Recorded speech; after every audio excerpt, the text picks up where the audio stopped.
Bonjour à tous et bienvenue sur La Tribune.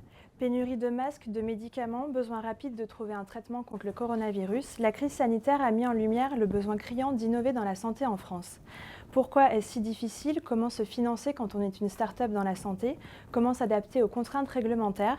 Pour y répondre aujourd'hui, 4 invités. Odile Duvaux, fondatrice de la biotech Xenotera, Séverine Tigris, fondatrice de Defimed et présidente du pôle de compétitivité Alsace Bio-Vallée, Franck Mouton, président de France Biotech, et David Guez, directeur de WeHealth Digital Medicine, la branche e-santé du groupe pharmaceutique Servier. Merci à vous quatre d'être présents cet après-midi. Séverine Tigris, peut-être pour commencer, vous êtes la fondatrice de la start-up Defimed. Vous travaillez notamment sur des dispositifs de pointe à destination des personnes diabétiques. La plus grosse difficulté pour les start-up en santé, au-delà de la recherche en elle-même, c'est le financement. Quelles sont les épreuves que vous avez dû surmonter pour lever des fonds? Clairement, quand on développe des sociétés qui sont dans le domaine de la santé, on a des chaînes de valeur qui sont très longues.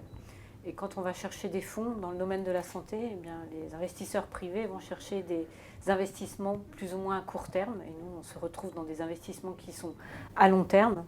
Et très souvent, quand on rencontre les fonds, ils nous disent quand est-ce que vous êtes sur le marché. Et quand on vous annonce qu'on va être sur le marché, nous, on est dans le dispositif médical implantable, donc avec en plus des contraintes réglementaires très longues, comme le médicament d'ailleurs, eh bien, on va leur dire, voilà, on est sur le marché dans 6-8 ans. Et donc, dans ces cas-là, c'est très très difficile d'arriver à lever des fonds. Et souvent, on nous demande, allez, revenez quand vous avez fait le marquage CE, quand vous avez fait les patients, etc. Le seul problème, c'est que pour le faire, il nous faut de l'argent. Et donc ces chaînes de valeur longues, aujourd'hui, le problème, c'est vraiment de trouver les investisseurs privés qui vont pouvoir investir, donner les temps d'investissement nécessaires pour permettre à la société, dans le domaine des technologies médicales comme la mienne, d'avoir le temps de développer et d'aller vers la commercialisation d'un produit. De se lancer. Est-ce que vous êtes lancé justement en 2011 ? Combien de temps il a fallu pour développer les premiers dispositifs ? Alors nous, les temps ont été longs, notamment dans l'industrialisation, dans ce qu'on appelle le upscale, c'est-à-dire la phase d'industrialisation des produits. Et notamment, on a mis plus de 2 ans à aller faire du prototype au passage au dispositif médical dans sa phase industrielle. Après, il y a des phases de validation, de biocompatibilité, des contraintes réglementaires. Et en parallèle, on a développé un deuxième dispositif qui répondait et qui allait beaucoup plus vite sur le marché que le premier. Donc ça, on l'a développé en 2016, il va rentrer en clinique cette année. Et donc, on va avoir 10 ans et on est quasiment dans une phase aujourd'hui de partenariat stratégique, donc on va dire de démarrage de commercialisation. Et vous comptez une dizaine d'années. Voilà. Pourtant, vous avez quand même réussi à lever des fonds. Vous avez levé un total de combien pour l'instant? 5 millions. Et vous estimez à quel fonds nécessaire pour poursuivre le développement? Alors aujourd'hui, pour poursuivre le développement, si on veut aller en clinique, aujourd'hui on va faire les 8 premiers patients. Donc on a levé 2 millions récemment pour faire les 8 premiers patients sur le dispositif de délivrance de médicaments. Ces 8 premiers patients, ils vont juste permettre de faire ce qu'on appelle l'étude pilote, c'est-à-dire la première validation. Après, il va falloir aller vers le marquage CE, c'est du 40, 60, 100 patients pour aller vers le marquage CE. Donc c'est à peu près du 10 millions qu'il va falloir lever. Donc on imagine que on n'est que sur cette étape, il faut lever 10 millions. On a une stratégie, nous, d'aller vers les partenariats stratégiques, c'est-à-dire de licencier un grand groupe pour que derrière, le dispositif aille beaucoup plus vite sur le marché. Le seul problème, c'est que vous n'allez pas donner une licence sur un dispositif, vous n'avez pas de données cliniques. Donc aujourd'hui, c'est 8 premiers patients, c'est un premier galop d'essai, on va dire, de validation de la sécurité, de la performance de notre dispositif pour aller après vers ce marquage CE. Donc aujourd'hui, le financement privé, il peut prendre 2 sortes. C'est soit on licence la technologie, et donc on donne les fonds pour pouvoir continuer le développement d'autres applications, notamment en cancéro, qu'on est en train de commencer à approcher, ou soit on va lever des fonds privés pour aller vers ce marquage CE. Franck Mouton, vous êtes président de France Biotech. Votre association promeut notamment le développement de start-up en santé, donc vous avez une vision un petit peu globale de l'écosystème. En 2 chiffres, on estime qu'il y a environ 1700 health tech et 60 entreprises de biotechnologie qui voient le jour chaque année. Est-ce que le cas de Defimed est un cas isolé pour lever des fonds? Non, je pense que c'est un cas emblématique qu'on rencontre effectivement pour tout l'écosystème, dans sa capacité à la fois à se déployer dans un environnement concurrentiel qui est très fort. Donc il faut aussi le remettre dans un environnement. Le marché français n'est pas le marché unique de ces entreprises et on est forcément en concurrence avec des Américains, d'autres Européens. Donc c'est très important effectivement d'avoir la même célérité de réalisation des plans de développement et pour ça il faut effectivement avoir des fonds. Et aujourd'hui en France, effectivement, on souffre d'une étape en particulier qui a été mentionnée à l'instant sur le scale-up et qui nécessite généralement des fonds conséquents. Les sociétés en France, on va dire, commencent à pouvoir se financer pas mal sur les phases d'amorçage. Donc les phases au tout début de les phases de tout début, on peut dire que ça nécessite encore un peu plus de profondeur et un peu plus de diversité, mais là où ça manque le plus, c'est vraiment dans ces étapes late stage. Et aujourd'hui, on a vraiment besoin de fonds diversifiés avec une profondeur qui permet d'atteindre ces montants, 10, 15, voire si on est dans le domaine du médicament, plutôt 50, 100 millions à investir dans les sociétés. Là, il y a un certain nombre de choses qui commencent à se mettre en place, donc on va suivre ça avec beaucoup d'attention. Première chose, c'est le dispositif de Philippe Tibi, qui normalement a sécurisé 6 milliards qui devraient justement aller dans le domaine de la tech et justement dans le domaine du late stage de la tech, c'est-à-dire à proximité du marché pour accompagner les entreprises le plus loin possible, qui fait que normalement, si on les accompagne le plus loin possible, on crée beaucoup plus de valeur et on les pérennise sur le territoire français, c'est quand même l'enjeu. Ça s'est mis en place effectivement avant le Covid. On attend de voir maintenant comment ça va se déployer réellement sur le terrain. Il y a, pendant le mois de juillet, on a une petite trentaine de fonds qui ont été labellisés par ce dispositif. Sur ces 30 fonds, on a une dizaine qui sont dans la santé. C'est un excellent signal, mais il va quand même falloir voir comment ces fonds vont opérer leurs investissements sur le territoire français et comment ça va permettre effectivement de se remettre dans un régime de compétitivité par rapport à d'autres écosystèmes qui sont beaucoup plus efficaces sur ce versant-là. Odile Duvaux, vous dirigez la start-up Xenotera. Vous travaillez entre autres sur un traitement contre le coronavirus. Selon vous, un autre frein au financement est l'opacité des différents circuits de décision. Et je crois que justement, vous en avez fait les frais pendant le confinement lors de votre dernière levée de fonds. Oui, alors effectivement, nous, on est exactement dans le même type de scénario de financement, c'est-à-dire qu'on a levé, on est créé depuis 6 ans et on a levé 6 millions en 6 ans. Et donc, on s'est trouvé confronté à on a notre technologie et on a un programme coronavirus qui existe depuis 5 ans. Et quand on a voulu le lancer rapidement pour répondre aux enjeux de l'épidémie, on s'est trouvé confronté à un besoin de trésorerie supérieur à ce qui était prévu et avec une question qui a l'argent. Et là, effectivement, pour les biotech, donc nous on est une petite entreprise, 8 salariés, il y a véritablement une question ouverte et un écosystème qui est extrêmement difficile à déchiffrer, notamment au niveau français. Donc effectivement, dans des traditionnelles levées de fonds qui prennent entre 6 mois et 9 mois, on va dire, pour parler de façon générale, auprès des fonds classiques d'investissement, ou même que ce soit dans des scénarios de licensing avec des pharma, on est toujours sur des temps longs. Quand il s'agit brutalement de devoir mobiliser, là on avait chiffré au départ notre projet à 3 millions d'euros, on se trouve vraiment avec une question, c'est qui sont nos interlocuteurs? Et effectivement, aujourd'hui en France, l'écosystème est très difficile à déchiffrer. Nous, ce qui nous a aidé, c'est qu'on avait un député, enfin notre député nous a aidé à avoir des contacts au niveau du cabinet du Premier ministre et au niveau de l'Élysée pour aller assez vite comprendre qui pouvait nous trouver de l'argent. Et puis on s'est trouvé aussi face à un gouvernement qui, certes en situation de crise, n'avait pas véritablement prévu de scénario de financement pour les biotech. Et moi, ce qui m'intéresse particulièrement dans cette situation-là, c'est que les biotech sont un réservoir d'innovation agile. Nous, on a mis un produit en clinique en 3 mois, ce qui est un record. Et ce réservoir d'innovation agile, réactif et peu cher finalement par rapport à des pharma, était à mon avis assez globalement ignoré par les financeurs publics. Et les privés, de toute façon, n'étaient pas là au rendez-vous parce que délai trop court. Parce que là, vous nous expliquez justement que vous avez réactivé un programme contre le coronavirus en mi-mars, il me semble. Et justement, votre première source de financement, ça a été un appel aux dons. Alors effectivement, ce qui était très intéressant, c'est que quand on a médiatisé notre initiative et le fait qu'on avait peut-être un traitement contre le coronavirus, on a eu des réponses des particuliers et vraiment sur les réseaux sociaux très favorables de gens qui nous ont dit on veut vous aider et on vous propose de vous donner de l'argent. Donc ça, c'est absolument pas traditionnel pour une biotech. Et donc on a décidé de répondre à cette proposition en mettant en place un système de subvention par des particuliers. Alors certes, on cherchait 3 millions, on a eu plus de 100 000 euros, ce qui est quand même énorme, en moins d'un mois. Première étape. Mais ça nous a donné aussi une visibilité et puis ça a fait bouger l'écosystème des pouvoirs publics qui se sont dit mais on ne peut pas laisser le grand public répondre et nous être absents. Donc après, l'escalade s'est faite avec la région, puis Nantes Métropole, donc ça nous a donné 500 000 euros. Et puis puis après, au niveau national, donc nous avons eu d'abord un French Tech Bridge pour 2,3 millions, puis un PSPC pour un peu plus de 8 millions. Et puis l'Europe, donc vraiment avec une capacité de réagir, j'allais dire, à l'échelle des niveaux de décision. L'Europe qui nous a donné 2 millions. Donc finalement, on a effectivement eu de quoi financer notre projet coronavirus. David Guest, vous êtes directeur de WeHealth Digital Medicine. Vous avez la particularité de nouer des partenariats avec les startups pour co-développer des innovations. Est-ce que dans ce type de cadre, vous jouez un rôle indirect d'investisseur ?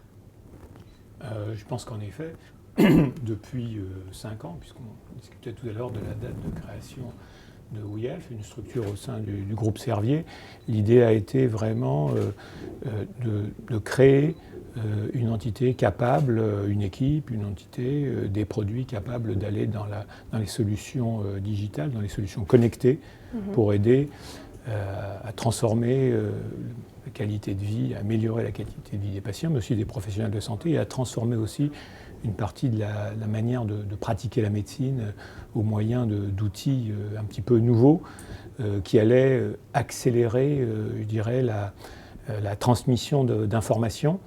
Et dans ce cadre-là, l'idée, c'était, pour accélérer un petit peu, c'était de nouer des partenariats avec des startups qui déjà développaient ou commençaient à développer des solutions de ce genre. Donc en effet, on les aide à co-développer leurs produits par le biais de l'injection de ressources et financières et humaines, je dirais, d'expertise, et aussi de les aider à les tirer, d'accélérer pour aller distribuer, entre guillemets, le plus rapidement possible. Voilà. Donc on est un petit peu, en effet, des investisseurs au sens, voilà, on investit dans le milieu de l'e-santé, des startups et dans l'innovation, oui.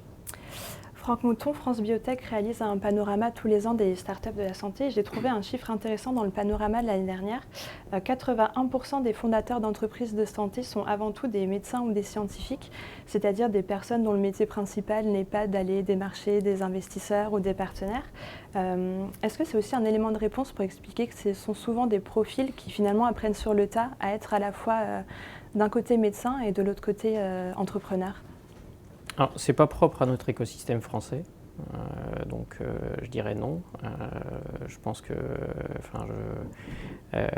en dehors de France Biotech, je suis dirigeant de Terra Nexus et j'étais chercheur au CEA avant, donc je suis un pur produit de cela. Donc je pense qu'effectivement il y a un écosystème favorable d'accompagnement et Servier d'ailleurs y contribue fortement.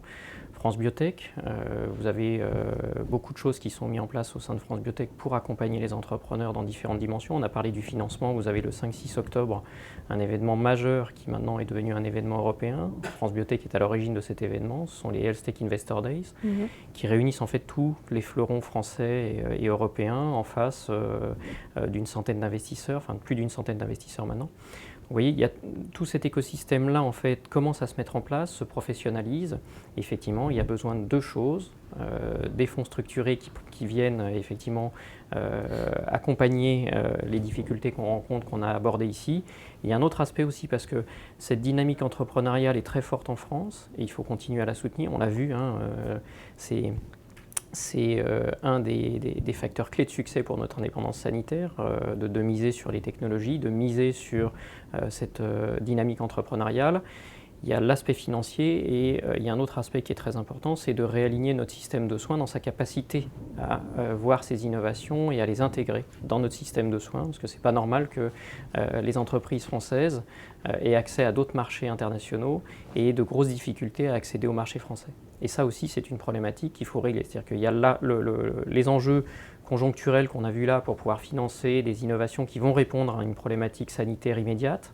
Mais à côté de ça, il faut aussi accompagner ce régime d'encouragement conjoncturel par un régime structurel qui rénove la vision de notre payeur, qui est la sécurité sociale, que sont la HAS, le CEPS, etc., dans sa capacité à anticiper ce que les innovations pourraient faire dans les parcours de soins. Ça, c'est vraiment quelque chose qu'il faut absolument aussi veiller à améliorer.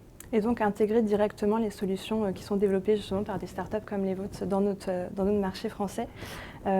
Justement, qui dit médicaments dit aussi essais cliniques, donc ce n'est pas seulement une question de financement.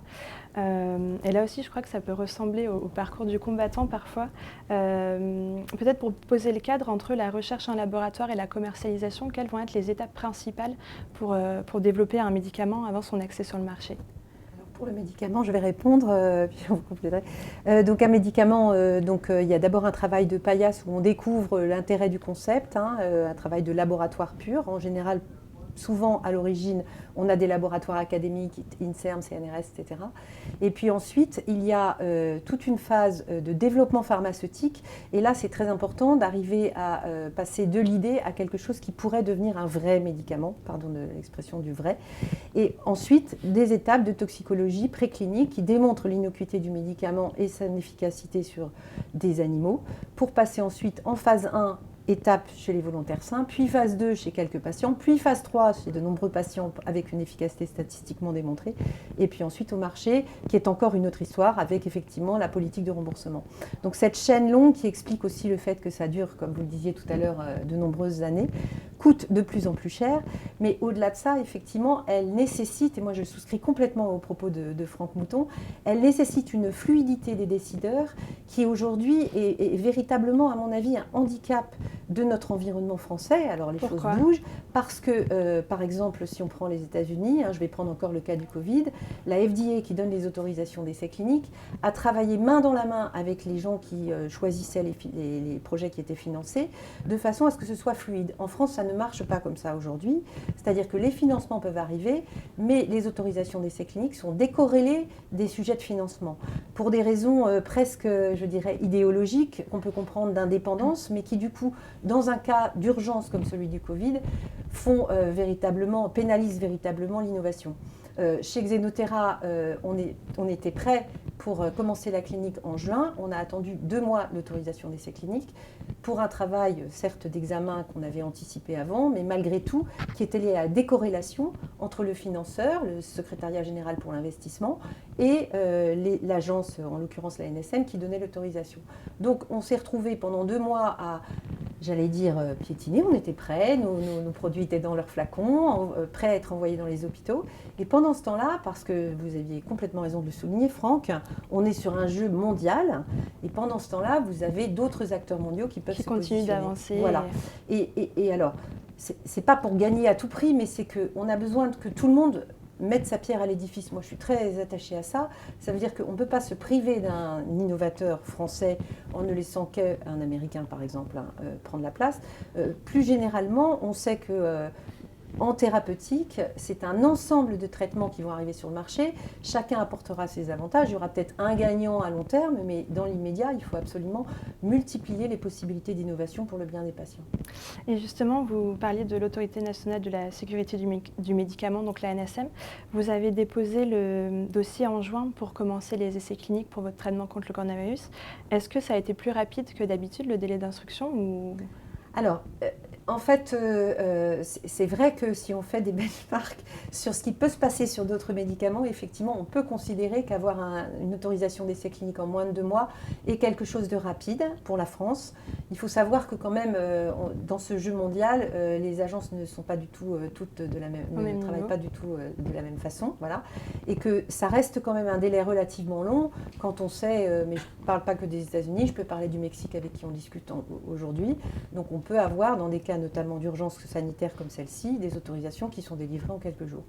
Donc c'est vrai que les autorités françaises ont fait des efforts pendant la crise, j'en doute absolument pas.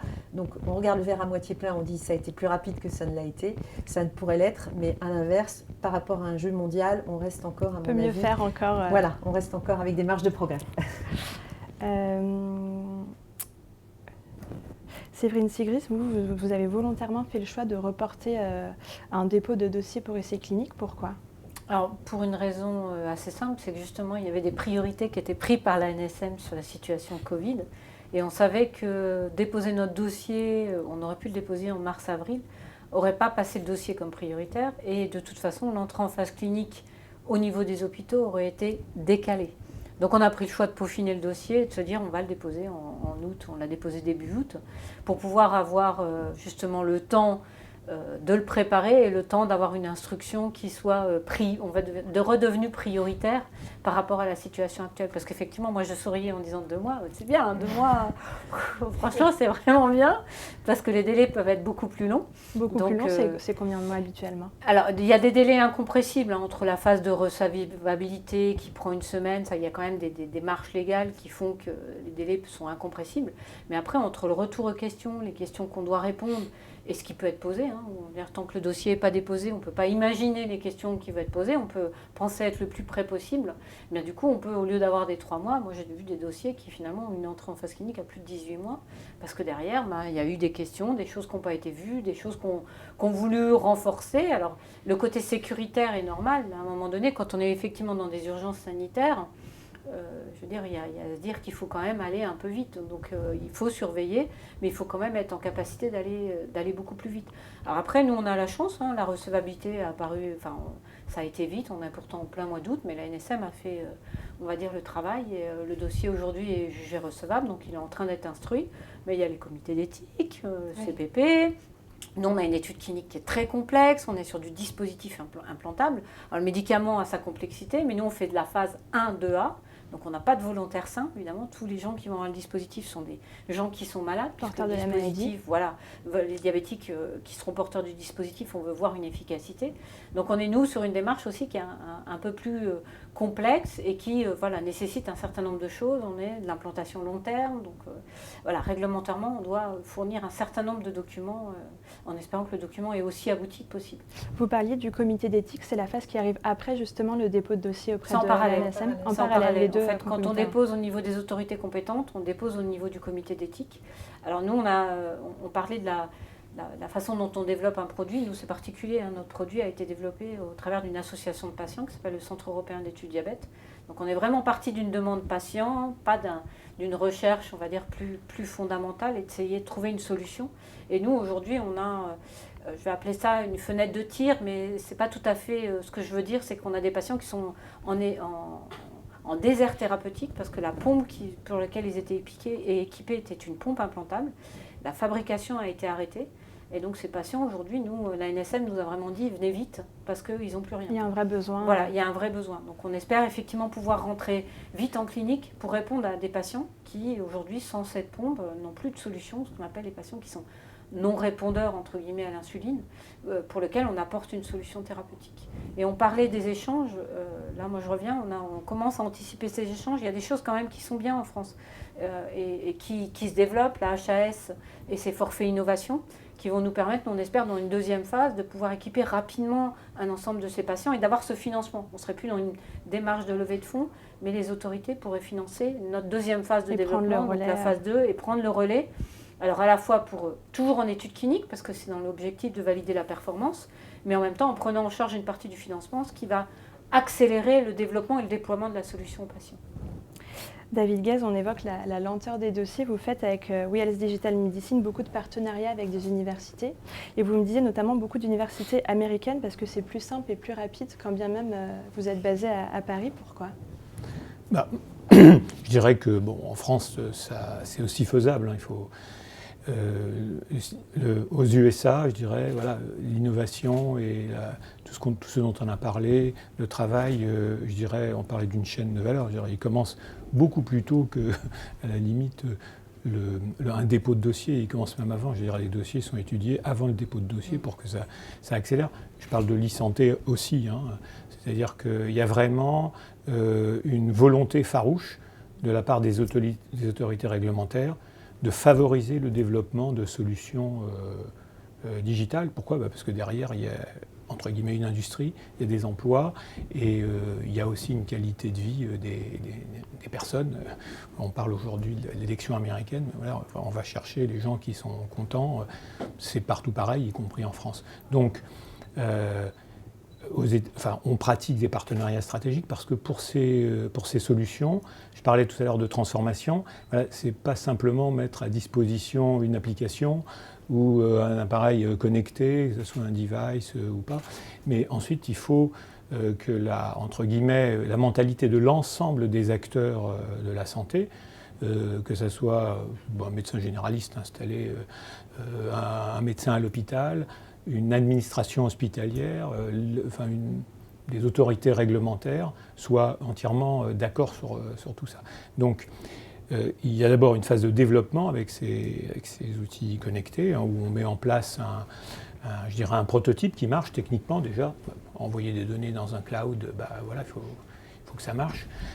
Deuxièmement, ensuite, il y a une phase d'adoption clinique. C'est-à-dire que vous allez arriver avec un produit qui va un peu transformer les habitudes. Voilà, on parlait beaucoup de logiciels qui aident à la lecture de la radiologie. Bon, les radiologues sont beaucoup opposés. Pourquoi ? Parce qu'ils imaginaient, comme on parle de l'IA et prendre la place de gens qui travaillent déjà. Or non, c'est uniquement pour éviter...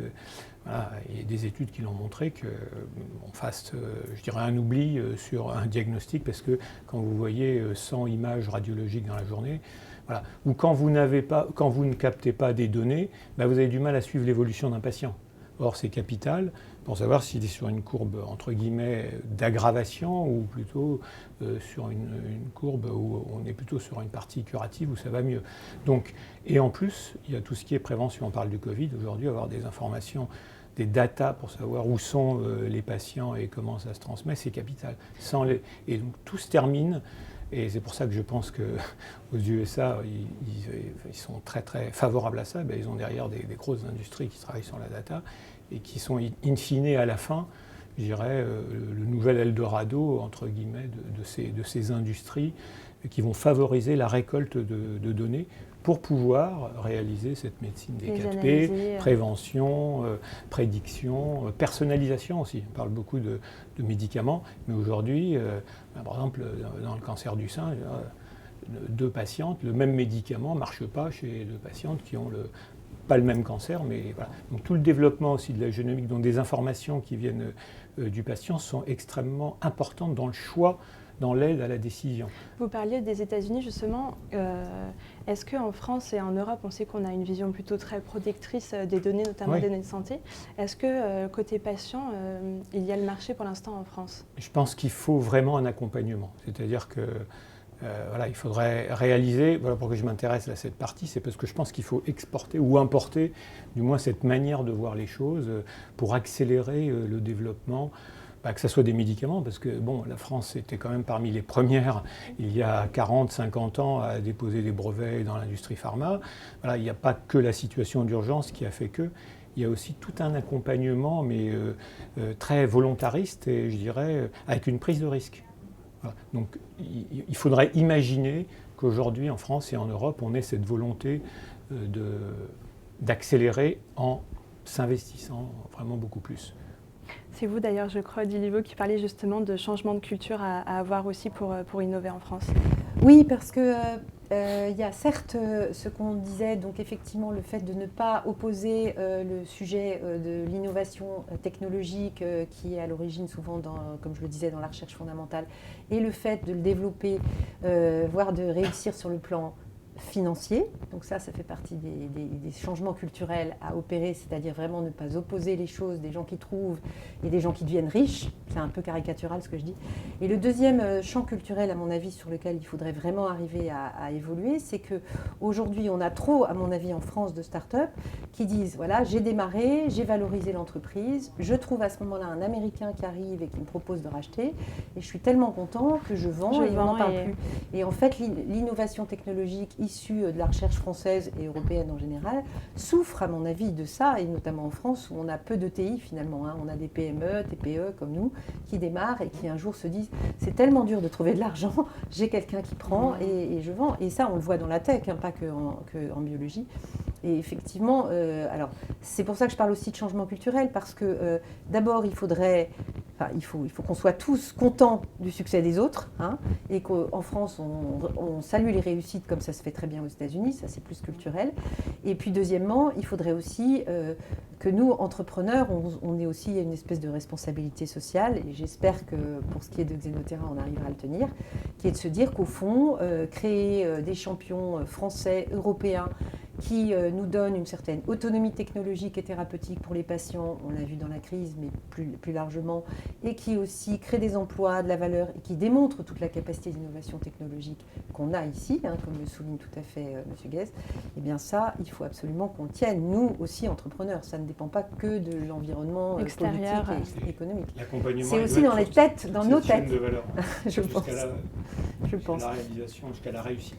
Et c'est vrai que c'est pas si simple, hein, parce que l'entreprendre, vous l'avez dit, alors moi je n'ai pas tout à fait un profil académique parce que j'ai fait quand même pas mal de choses plutôt orientées entreprise, mais entreprendre est lourd, et quand on a un environnement qui à un moment donné peut être perçu comme plutôt hostile que encourageant, bah, effectivement on a un certain nombre d'entrepreneurs qui finissent par dire bon bah voilà. Il ne faut jamais oublier que les investisseurs rentrent pour à un moment donné sortir avec une valorisation. Donc ça guide quand même beaucoup le côté très administratif de la boîte, où on a notre rôle en tant que dirigeant de la société d'aller dire bah, laissez-moi le temps de développer et de déployer ma solution, mais quand derrière il y a une pression pour sortir, ben, voilà, on peut se retrouver à avoir des offres de vente et puis de devoir vendre la société parce que derrière il y a une plus-value qui est pour les investisseurs qui est importante aussi. On a parlé de la difficulté de lever des fonds, lenteur administrative. Un autre problème, ou en tout cas frein pour la santé en France, c'est l'industrialisation. Céline Tigris, l'un de vos dispositifs a nécessité 2 ans pour pouvoir trouver une solution d'industrialisation. Pourquoi ça a été si long ? Il faut savoir effectivement que quand on parle du lab scale, donc on parle recherche, on peut avoir des super idées à l'échelle du laboratoire, puis quand on veut le passer en industriel, ça c'est plus du tout la même chose, d'autant plus quand on parle du dispositif médical, mais c'est la même chose dans le médicament, c'est-à-dire qu'on a toute une traçabilité aujourd'hui, même si je vais prendre un dispositif médical simple, si vous faites un stent, il faut savoir d'où vient le matériau, quel a été, on va dire, du métal de départ jusqu'à la fin du produit. La chaîne. Dans notre cas, c'est ça, on s'est retrouvé avec des sous-traitants qui étaient en capacité de faire plus de traçabilité, donc réglementairement on dit non, nous il fallait qu'on soit ISO 13485, donc fabricant de DM, puis on s'est retrouvé avec des gens qui n'étaient pas capables de nous assurer une reproductibilité, et là pareil, dans le domaine réglementaire. À grande échelle du coup j'imagine. Voilà, c'est ça, nous on est parti, un dispositif Exoline qui fait 4 cm de diamètre, qui est un petit rond, aujourd'hui pour le produire, on produit des membranes et on fait du 20 mètres de membrane et on peut faire 10 000 DM à peu près, dispositifs médicaux. Et donc là, il faut que, on va dire du début à la fin du rouleau, on ait exactement la même chose. Et donc là, il y avait de l'absence de reproductivité, ce qui se passe souvent quand vous passez à l'échelle industrielle. Et on a effectivement essuyé 3 sous-traitants avec un coût associé. Parce qu'à chaque fois, justement, il y a des factures associées au test. Évidemment, oui, parce qu'ils ne nous font pas, on va dire, un upscale qu'ils ne nous font pas en cadeau. Et là, ça ne répondait pas à notre demande. Donc, il y a eu un coût, effectivement, associé, un temps. Et là, moi, je me dis toujours que j'ai eu la chance d'être localisée dans l'Est de la France et en Alsace, où on ne se posait pas trop la question de savoir si on allait travailler avec des Français, il ne fallait pas être trop loin. Donc, on a été en Belgique, on a été en France, et puis on a fini par aller en Allemagne, et on a trouvé le sous-traitant qui correspondait, qui avait la demande. Mais ces 2 ans, c'est à peu près 200 000 € pour une partie de notre DM. Je ne parle pas de la totalité, parce que la totalité, le produit final est fabriqué en France, donc à Besançon. 80% de notre production est en France, donc on a une fierté. Mais sur cette partie-là, on n'y est pas arrivé. Et ça a été à un moment donné en se disant, mais c'est pas possible, on a un produit qui marche à l'échelle du labo et on ne va pas y arriver, quoi. Et 2 ans, à un moment donné, vous voyez le chrono, vous voyez ce qu'on appelle le cash burning, c'est-à-dire le l'argent. financement aussi. Et on va se dire, comment on va y arriver? Et on ne peut pas aller en clinique. Si on n'a pas cette reproductivité, ce upscale, c'est même pas la peine de penser à aller en clinique. Donc ça a été un vrai stress et heureusement on y est arrivé. Pour finir, justement, il nous reste 10 minutes. De manière générale, la réponse de l'État et du gouvernement dans la crise sanitaire s'est plutôt tournée vers les instituts comme l'Institut Pasteur, l'INSERM. Franck Mouton, peut-être, est-ce que France Biotech a été contacté justement par le gouvernement pour être associé Très régulièrement. Très régulièrement. Donc je ne pense pas qu'ils se soient adressés qu'à l'Institut Pasteur et à l'INSERM. Je pense qu'ils étaient d'abord très attentifs sur la santé de nos entreprises. Ça a été le premier sujet. Le deuxième sujet, ça a vraiment été effectivement comment, dans le cadre de la crise, ceux qui ont opéré ce virage technologique pour répondre à la crise sanitaire, de les accompagner. Donc il y a eu quand même un certain nombre de choses qui ont été mises en place. Vous parliez de la réindustrialisation. Je pense qu'il y a quand même un élément très rassurant sur la démarche qui est employée aujourd'hui sur la réindustrialisation dans le domaine de la santé. Je pense à la bioproduction pour les médicaments de thérapie innovante, où on voit effectivement, Agnès Pannier-Runacher l'a annoncé, effectivement une très forte volonté d'utiliser la technologie pour être dans la compétition internationale dans le domaine de la bioproduction. Et les médicaments d'avenir, pour un certain nombre, vont être des biomédicaments, des anticorps, de la thérapie génique, de la thérapie cellulaire, etc. Donc il y a une vraie volonté d'opérer un virage industriel sur la France et d'attirer un certain nombre d'acteurs à travers l'innovation, donc on peut se réjouir de ça. Nous, les pouvoirs publics, on les avait quasi une fois par semaine au sein de France Biotech pour savoir, combien de sociétés n'avaient pas reçu le crédit impôt recherche, combien de sociétés étaient en difficulté par rapport aux prêts garantis par l'État, combien de sociétés envisageaient de faire appel à l'Agence de l'innovation défense qui a été le premier à mettre en place un appel à projet, puis ensuite la BPI sur le PSPC, l'ANR, l'Europe, etc. Donc il y avait effectivement une volonté d'accompagner les entreprises et les entreprises innovantes en santé, quelles qu'elles soient, dispositifs médicaux, biotech, e-santé, avec cette démarche-là. Ça se continue maintenant, on les a encore très régulièrement dans le contexte du plan de relance, parce que ce plan de relance, en tout cas on l'a compris comme ça, il doit avoir une dimension d'adaptation en fonction de ce qui va se passer dans les mois qui viennent. Et donc il y a un certain nombre de choses sur lesquelles on est évidemment très attentif sur la mise en œuvre, mais quoi qu'il en soit, c'est rassurant de savoir qu'effectivement c'est un écosystème qui est très surveillé. Et justement, selon vous, peut-être en tour de table, est-ce que vous trouvez que la crise actuelle a permis de débloquer certains freins ou au contraire a pu en créer de nouveaux? David Guess, peut-être. Sur l'e-santé, très probablement, hein, parce qu'il y a quand même eu beaucoup de coalitions, il y a eu quand même beaucoup d'accompagnement. Et puis je vais revenir sur une deuxième chose qui fait suite au développement de tout ce qui est en effet industrie développée en France, que ce soit sur les biotech, les nouveaux médicaments. Je dirais qu'aujourd'hui il y a un message sur la data, puisque je parle d'e-santé, donc je suis plus préoccupé par tout ce qui est qu'est-ce qu'on va pouvoir faire des données, ou en tout cas est-ce qu'il y a vraiment une réelle volonté de s'occuper des données qui vont provenir de résultats de traitement, d'évolution de pathologies, peut-être de croisement entre certaines pathologies, parce qu'in fine, on est tous composés d'ADN, et voilà, à un moment, il y a forcément des choses qui vont se ressembler ou qui vont être reliées. Hein, parce que, je veux dire, on parle du diabète, mais le diabète, c'est une maladie éminemment cardiovasculaire, puisque les patients décèdent en général de complications liées à l'obstruction des vaisseaux ou des complications neurologiques. Donc, il y a beaucoup de choses qui sont liées. Il faut mieux les comprendre pour pouvoir mieux les traiter, les stabiliser, voire un jour, avec une meilleure connaissance de la génétique, les prévenir.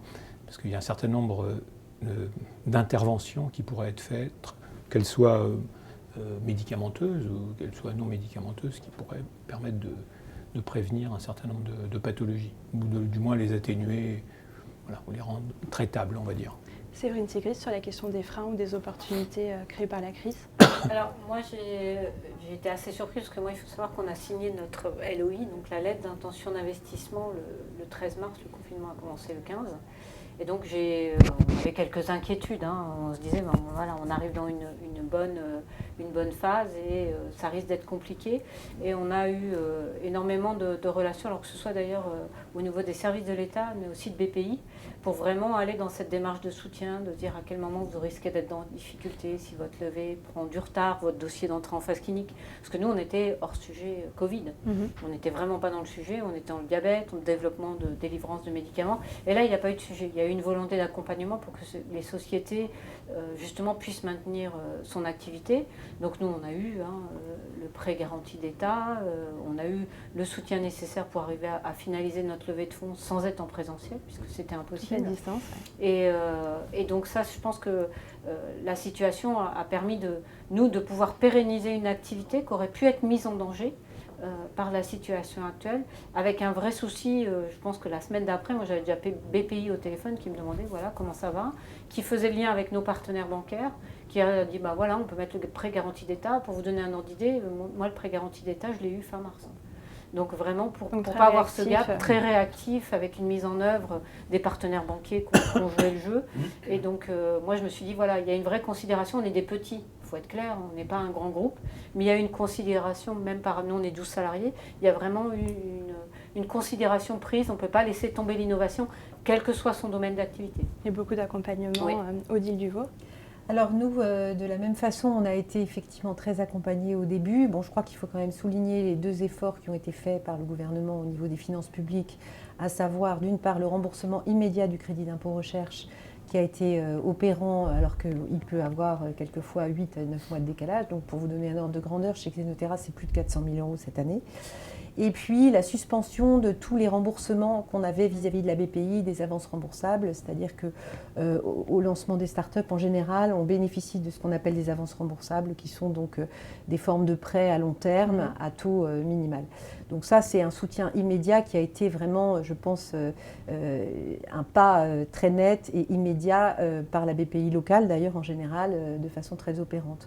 Donc moi, je trouve que l'État a fait des efforts colossaux. On a eu un PSPC, nous, on a déposé notre dossier le 24 avril et on a eu l'audition le 10 mai et la décision du Premier ministre mi-juin. Normalement, un PSPC, c'est quasiment 1 an. Là, un PSPC, donc un financement quand même de 8 millions d'euros. Donc ça, c'est vraiment des choses... Alors, certes, on a beaucoup travaillé, mais l'État a prouvé une réactivité qui est extrêmement intéressante. Et ça, c'est une opportunité, à mon avis, parce que... et bien après tout, ce type de fonctionnement pourrait se pérenniser. C'est-à-dire que là, moi, ce que j'observe, et c'est un peu la menace, ce que j'observe, c'est que de plus en plus les acteurs, y compris les sous-traitants pour le manufacturing, etc., nous disent « Ah non, mais attendez, maintenant, on revient à avant. » C'est-à-dire qu'on mettait 3 mois pour faire ça, là, on a mis 1 mois exceptionnellement, mais voilà. On revient aux anciens délais. Vraiment, je pense que la menace, c'est ça. Après tout, on s'est tous prouvé collectivement qu'on pouvait travailler autrement, et qu'on pouvait faire preuve d'accélération dans une situation particulièrement périlleuse et difficile, que ce soit les politiques, les décideurs dans les différentes instances de l'État, ou les biotech, ou les entreprises. Mais continuons. Parce qu'on sait bien que de toute façon, ça coûte moins cher, ça permet d'être beaucoup plus ajusté à l'environnement mondial. Et moi, franchement, je trouve que c'est plus amusant en plus. Mais bon, ça c'est... Eh bien, ce sera le mot de la fin. Merci à vous d'avoir été présent aujourd'hui. Merci à vous d'avoir suivi cet échange. Je vous laisse en compagnie de Sylvain Roland pour savoir si oui ou non il faut réinventer le modèle des startups. À tout de suite sur la tribune.